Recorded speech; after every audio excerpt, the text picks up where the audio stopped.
ഉണ്ണികൃഷ്ണൻ നമ്പൂതിരി വന്നില്ല എന്ന് കരുതി ഒന്നിനും ഒരു കുറവുണ്ടാവരുത്. കാര്യങ്ങളൊക്കെ ഭംഗിയാവണം. ഇതൊക്കെ വല്ലപ്പോഴും വീണ് കിട്ടുന്ന അവസരങ്ങളാ, അത് വിനിയോഗിക്കണം. ചെലവിന്റെ ലിസ്റ്റ് തന്നോ, കാശ് തന്നേക്കാം. അല്ല, നിങ്ങൾ ആ കൊട്ടാരത്തിലെ ഇപ്പൊ കൊട്ടാരത്തിലായതാണോ പ്രശ്നം? ഇവിടെ ഒരു മംഗളകർമ്മം നടക്കാൻ പോവല്ലേ, അതിനെ കുറിച്ച് ആലോചിക്കുക. നമുക്ക് ആ തെക്കേപ്പറമ്പിൽ മാവ് കിട്ടിയാലോ? അത് തന്നെ തെക്കോട്ട് എടുക്കുമ്പോ മതി. ഇവിടെ ചന്ദനമുട്ടി ആയിക്കോട്ടെ. കാശ് എത്രയെന്ന് വെച്ചാ പിടിച്ചോ. അല്ല, ഇത്രയും പണം മുടക്കാനായിട്ട് എനിക്ക് എന്താ കാര്യം തന്നെ? മരിച്ചുപോയ ബ്രഹ്മദത്ത നമ്പൂതിരി എന്റെ അച്ഛനെ പോലെയായി.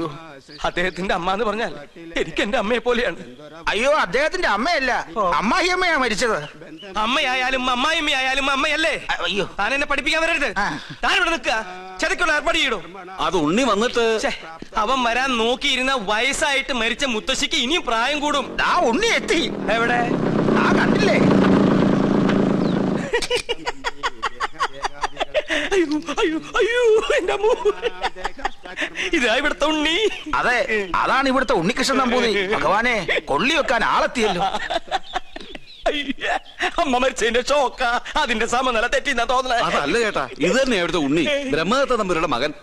എന്നെ എങ്ങനെയൊന്നും അറിയിക്കണ്ടായിരുന്നോ? എന്റെ ഉണ്ണി, നീ എവിടെയാണെന്ന് കരുതി അറിയിക്ക. അപ്പൊ അവിടെ ഒരു ഉണ്ണീഷണൻ, ഇവിടെ ഒരു ഉണ്ണീഷണൻ. അപ്പൊ ഉണ്ണീഷണൻ